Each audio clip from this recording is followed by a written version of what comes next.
السلام علیکم، میں ہوں جدی حکیم امجد بھٹی اور آپ دیکھ رہے ہیں طب اعظم ٹی وی، جہاں ہم آپ سے بازاری دعوے نہیں کرتے بلکہ طبی، عملی، آزمودہ، سائنسی اور مختصر مگر صاف ستھری طبی معلومات فراہم کرتے ہیں تاکہ جڑی بوٹیوں، پھلوں اور سبزیوں سے ہم اپنی صحت کے حصول کو یقینی بنائیں۔ آپ نے اگر ابھی تک اپنے چینل کو سبسکرائب نہیں کیا تو برائے مہربانی طب اعظم ٹی وی کو سبسکرائب کر لیں اور گھنٹی کے بٹن کو کلک کر لیں۔ ناظرین، آج ہم بات کریں گے آمبا ہلدی پر۔ آمبا ہلدی ایک جڑی کی جڑیں ہیں اور ان کی خوشبو آم جیسی اور تاثیر میں ہلدی جیسی ہیں، شاید اسی نسبت سے اس کو آمبا ہلدی بھی کہا جاتا ہے۔ آمبا ہلدی کا مزاج گرم خشک ہے اور اس کا ستارہ مریخ ہے۔ آمبا ہلدی محلل، مسکن اور مصفی خون تاثیر رکھتی ہے۔ محلل سے مراد یہ ہے کہ یہ ورموں کو تحلیل کرتی ہے، دردوں میں سکون دیتی ہے اور خون صاف کرتی ہے، یعنی پھوڑے، پھنسی، خارش، جلدی امراض میں یہ بہت فائدہ مند ہے۔ آمبا ہلدی کی جو شہرت ہے وہ زیادہ تر دردوں، چوٹوں، ہڈیوں کی تکلیف اور پھوڑے پھنسیوں پر لیپ کے طور پر یا اس کا تیل بنا کر استعمال کیا جاتا ہے۔ کئی معالجین آمبا ہلدی کھانسی، بخار اور خون کی خرابی میں بھی اس کو استعمال کرواتے ہیں بطور دوا۔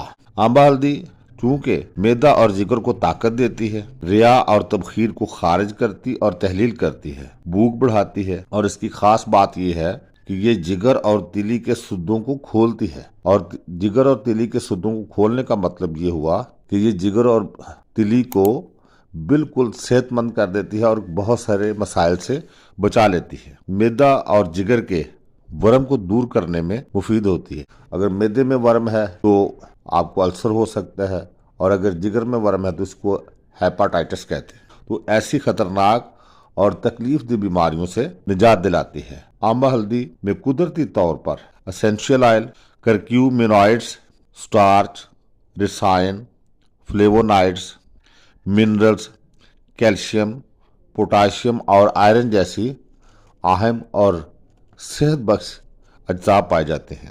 آمبا ہلدی تنہا بھی استعمال کی جاتی ہے، چاہے وہ بطور لیپ ہو یا خوردنی طور پر، لیکن بہت سارے اطباء یا جراح حضرات اپنے اپنے تجربات کے مطابق آمبا ہلدی کو دیگر چیزوں کے ساتھ ملا کر ایک لیپ تیار کرتے ہیں یا خوردنی طور پر اس کے مرکبات تیار کیے جاتے ہیں۔ اگر آمبا ہلدی تنہا کھائی جائے تو یہ 2 سے 3 گرام تک کھائی جائے گی، اور اس کو اگر مرکبات میں استعمال کریں تو اس کی مقدار خوراک فرق ہو جائے گا۔ اس سے جو مرکبات تیار ہوتے ہیں وہ ہیں صفوف ہاضم، صفوف جگر، ضماد محلل، ضماد آمبا ہلدی اور روغن آمبا ہلدی۔ اس کا زیادہ فائدہ یہ ہے کہ اگر دردوں، چوٹوں یا سردیوں میں استعمال کرنی ہے تو گرم دودھ کے ساتھ استعمال کریں یا پھر اپنے معالج کے مشورے سے استعمال کریں۔ امید ہے ناظرین آپ کو ہماری یہ ویڈیو پسند آئی ہوگی۔ آپ کو اگر کسی مرض کا سامنا ہو تو اپنے مستند طبیب سے رجوع کریں۔